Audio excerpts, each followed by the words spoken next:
Alright guys, welcome back. Today we're doing an unboxing video. A parts kit unboxing video. So I have been hunting down this parts kit for a very long time. And I have finally got my hands on one. This is supposed to be a finished capture DP-27 kit inside of this box. I've been looking for a DP, either a DP-27 or a DPM kit for probably about a year and a half now. Ever since Gallo sold out of their kits that they had for 600, no, they had them for like $550 a couple years back. So I've been looking for one for a good minute, but now I finally got one again. I'm going to do an unboxing. Okay, my light's up brightest. So let's cut this open and see what we got.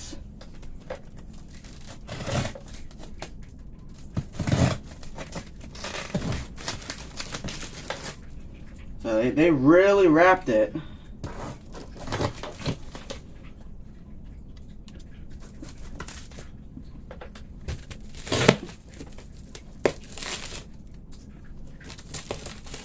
I don't know how dirty this is going to be, how much cosmoline this is. I don't know if they imported these and then demilled them stateside, so there's not cosmoline.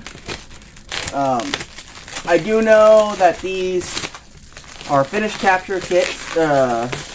So these were captured by the Finns during World War II. I know the bolt was demilled and the trigger was demilled. Well, the trigger wasn't demilled, but it was tack welded to the frame. Shouldn't be too hard to undo.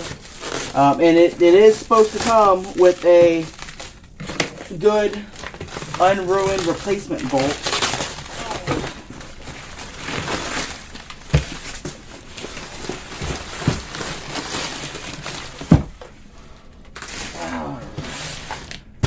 So as of now on the 12th, Bowman Arms still has these kits.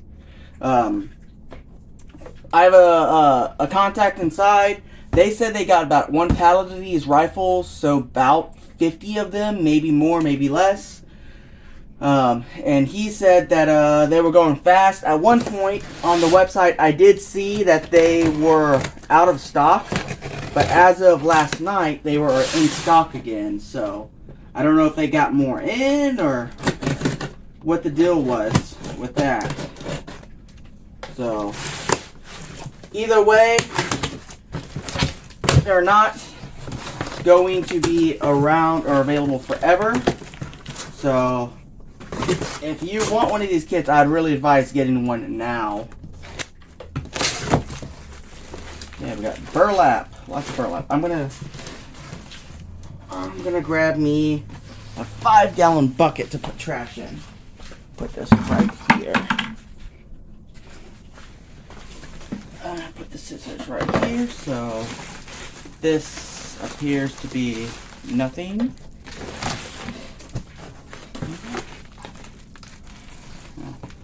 Cosmoline covered burlap with chunks of slag. So, okay, so first of all, before I do anything else, here's the magazine that it comes with. That is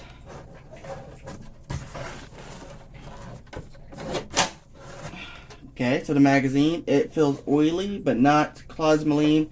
Let's see if there's any interesting markings on it. Need some stamps on the feed lips.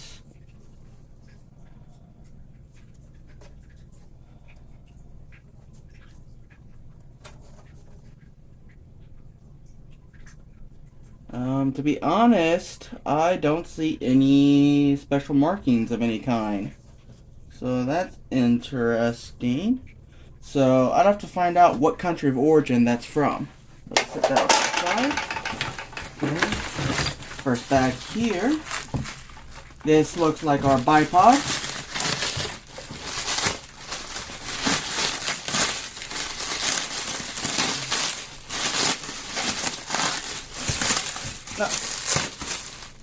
Now, one of the things I really like about the DP-27 versus DPM is actually the way the bipod attaches. It attaches by this wing nut clamping down onto the shroud. So, I mean, that's kind of nice because if you wanted to shoot this like a rifle, you could take off the bipod. I believe on the DPM it's permanently attached. And the bipod here is dated 1939. I'll set that off.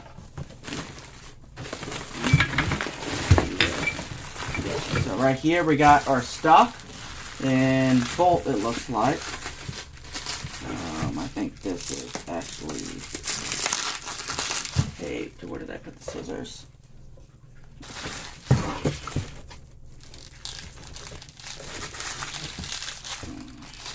Let's liberate the bolt first. Okay, so this bolt is coated in cosmoline.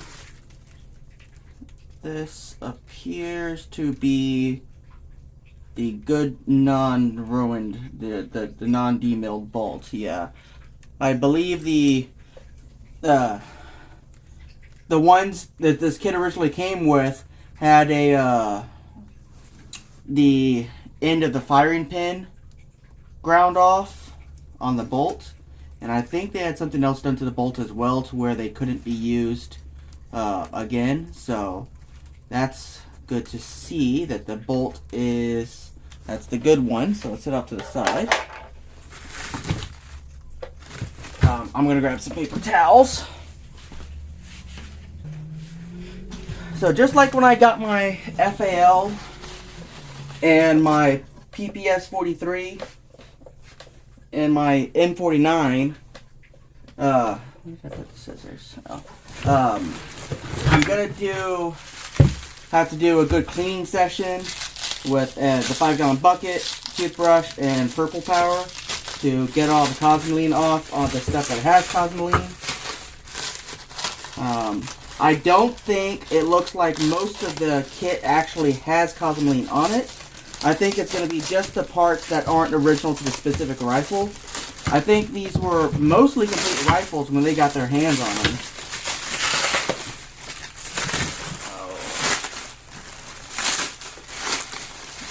Here's our lower. Like I said, I don't see any cosmoline on it. Now, the thing that was different about the Finnish DPs versus all the other DP-27s is it doesn't have that hump down on it. They had a different stock on it. And I actually like the way the stock is. It's in pretty good shape. No cracks or anything like that. However, it is very rough and grainy. So it's definitely a restoration candidate for sure.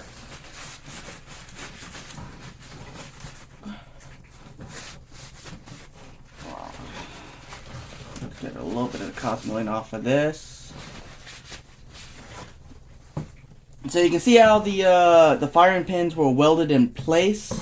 It looks like they just pretty much welded the sear, so the firing pin cannot be used. So that should be pretty easy to get out. I should be able to drive out the firing pin, or the trigger axis pin there, and lift that whole unit out. I'm not going to be using that anyways. I am thinking that maybe I am going to do a striker fire build on this, but let's see here. So I believe this is a Russian captured kit. On the lower I have a Russian star, some Russian characters, and an arrow. So this does look like this is a Russian captured kit. Alrighty. Overall, that lower looks pretty good. So, and it did come with the oiler in it. I'm not going to mess with that at the moment. But it did come with the oiler in the stock. Some of these didn't have it, but looks like I lucked out and got that. Besides that, everything on this lower looks pretty good, to be honest. Now, I had already ordered the welding jig for this rifle, so let's just cut this here so I can just lift it off and then see what's going on in here. This is going to be everything else.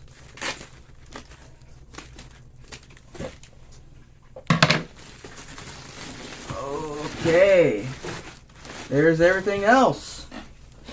So, let's look at the first receiver section here. So it does look like they had welded the mag or the dust cover to the receiver. That's gonna be a little fun to get off and clean up. I mean, slag doesn't look too bad. The barrel is welded shut, but oh my god, that is a nightmare right there. Oh, yeah, it's a slag nightmare. The cuts seem to be fairly vertical, though. I'm not going to know how usable this is going to be until that's right across the serial number 2. Until I go through and do some deslagging. That's hurting my heart a little bit there. So okay, we got the middle section here with the sights.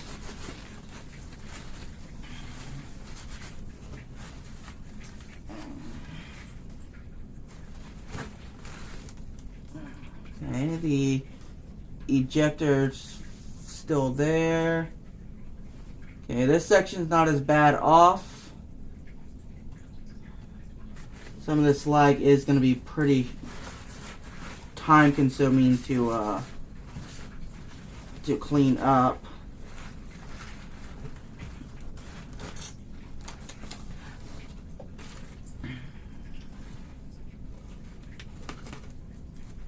Yeah, that's gonna be fun. They really did a number on this kit so far when they demilled.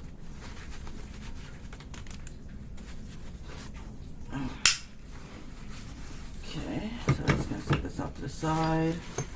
Let's look at the op rod, recoil spring, and piston.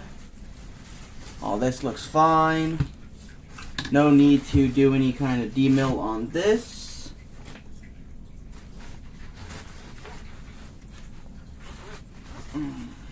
Recoil spring does look fine.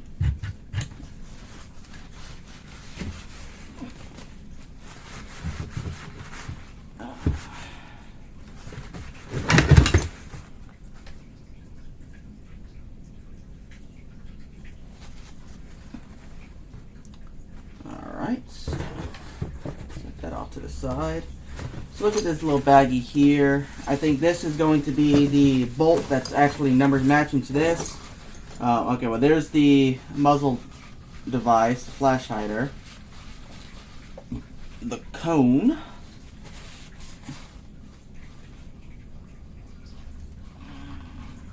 No interesting stampings on it, but it's in good shape.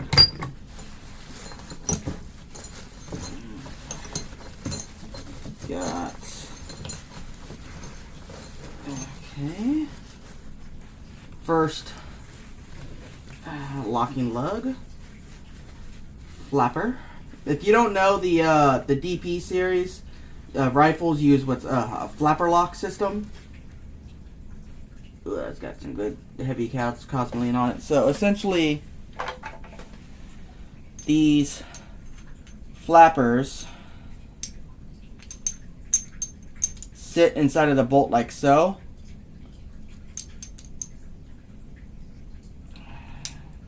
Oh, this one's gummy. They sit in the bolt like so, and when the firing pin fires and the bolt's forward, it pushes out, and this locks on the inside of the receiver. So this is our locking surface right here. So let me see what's the other one.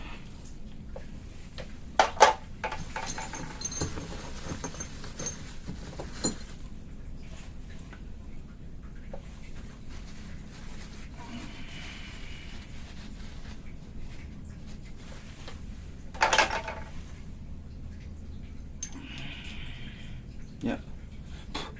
So it goes in like so and pushes those apart, and that's what locks the action and pushes it back in. So the fact that I got that right there, that's the locking mechanism.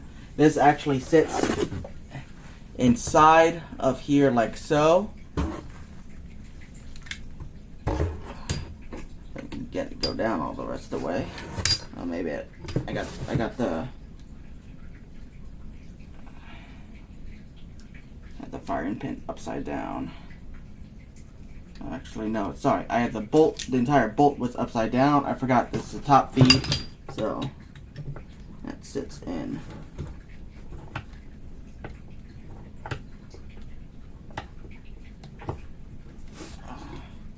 It's supposed to sit in like that right there. It's a little tight. I remember this bolt isn't original to this kit, so there might be some fitting I need to do to make it fit in, but this bolt sits in this section right here and goes forward. And actually, when this whole section here comes forward the rest of the way, that's what forces the bolt, the firing pin, which is attached to the lower, to cam into it like that, spreading the locking mechanism and then firing the cartridge.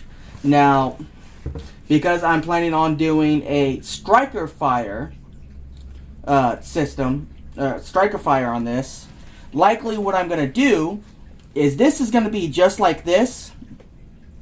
Likely this here is going to be machined away, and then I'll have some type of extension on the firing pin that catches on the sear, and that is what will be released and fired at, instead of working off the op rod. So the op rod and the bolt will be able to go all the way forward, and then the firing pin attached to the sear can be pulled semi-automatically, fired forward, spreading the locking, the flappers, and then firing the cartridge. That's what I'm looking at going with. That's going to be the easiest way to go about doing the modifications to make this thing semi-automatic, from what I can tell so far from my research. So, but there's definitely going to be a little bit of work here before I can even tell 100% of what method I'm going to go about as far as making this thing semi-auto and firing. I got to see how much of the receiver is going to be usable. I might have to buy receiver chunks to in order to be able to complete a solid receiver. But I got a bolt, I got the carrier, I got the lower. So set this back off to the side. Let's see what else we got in here. So we have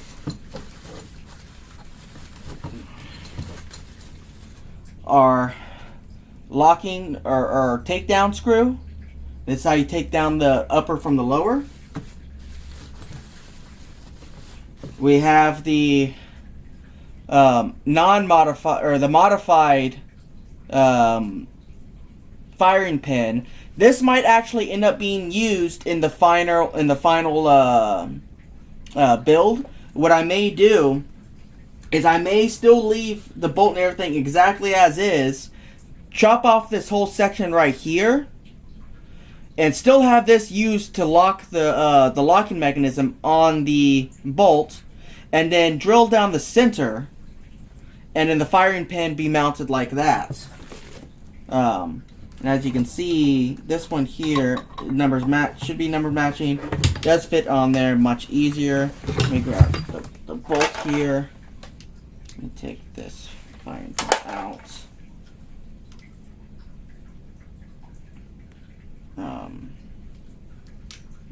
Like so.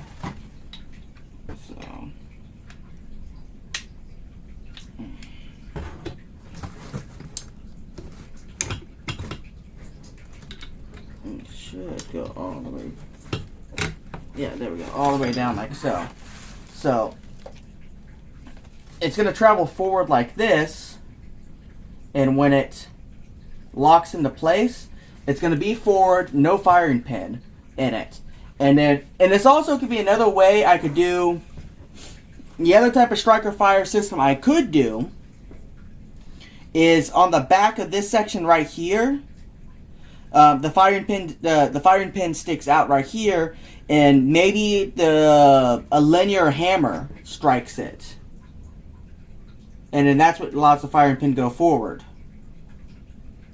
I'll have to see. There's a couple different ways that this can be done, figured out. But I mean, that's the start right there.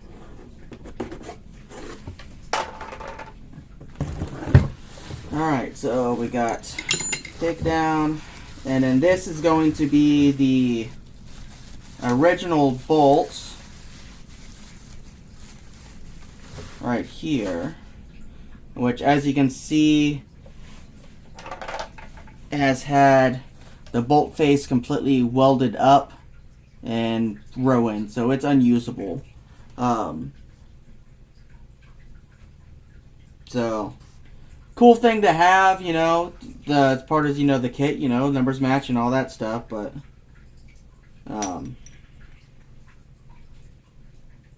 just a little bit of a shame that they ruined the original bolt. So put it off to the side. This goes in the trash. Okay, now for the last part. Oh, actually no. Before we get that, we got one more part. We got the rear receiver piece here, which has all the numbers on it here. And some of the numbers on it. So this attaches right here on this side. So, yep, that's where it goes, like that right there.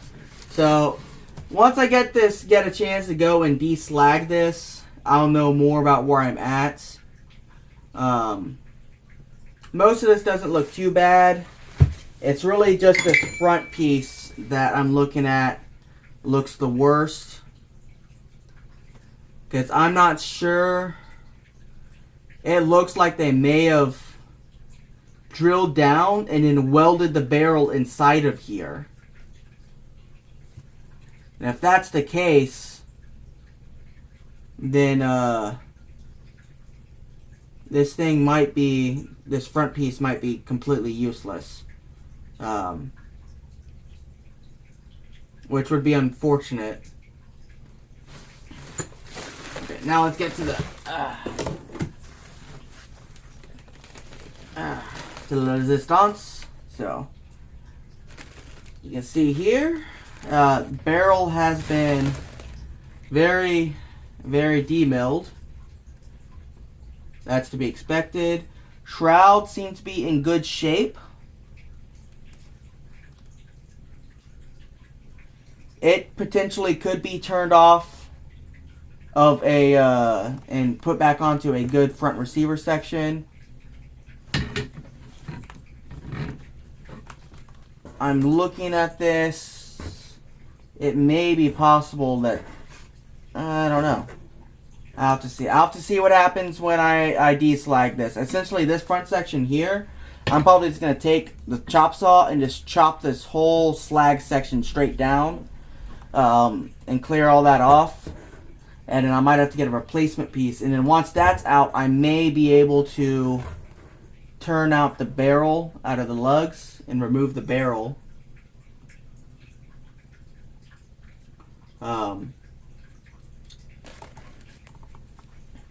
We'll see. Either way, it's got cleaning. It's got cleaning I gotta do. It's got a lot of deslag I gotta do. And this sort of project's gonna take me a good minute to actually get around to completing.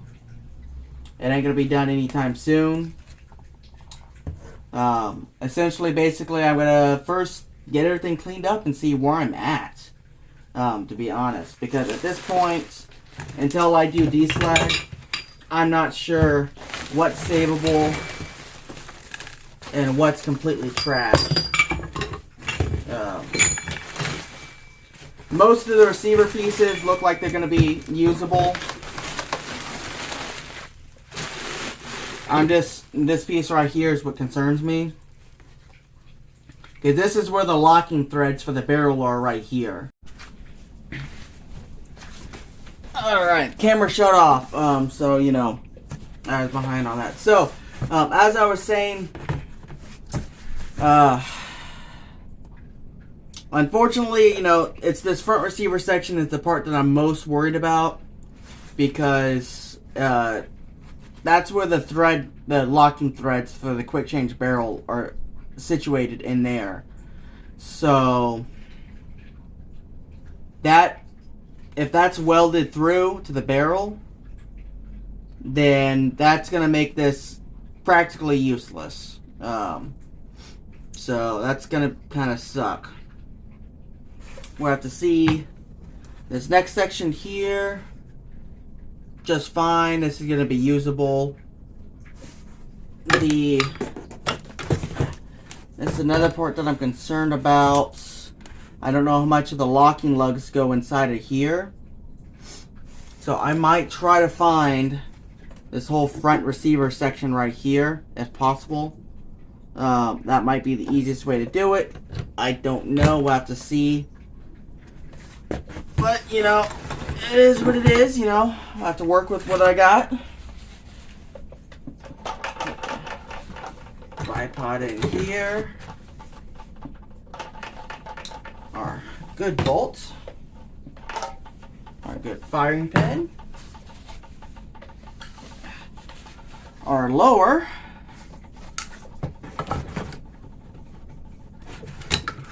Like so. And you know what? I'm going to see if I can move. You go back over here. And my magazine. Just like so. But anyways, guys, that's it for the unboxing of the DP-27. Once I get done with cleaning it up and deslagging it, I'll probably do a follow-up video, kind of see where we're at, and we'll go from there. But anyways, guys, I would like to thank you all for checking in if you've been along this far. If you wouldn't mind, go check out our partners over at Natchez Outdoors. They supply the ammunition for the channel for these next few videos. So please go check them out, and I'll see y'all guys next time. Y'all have a good one.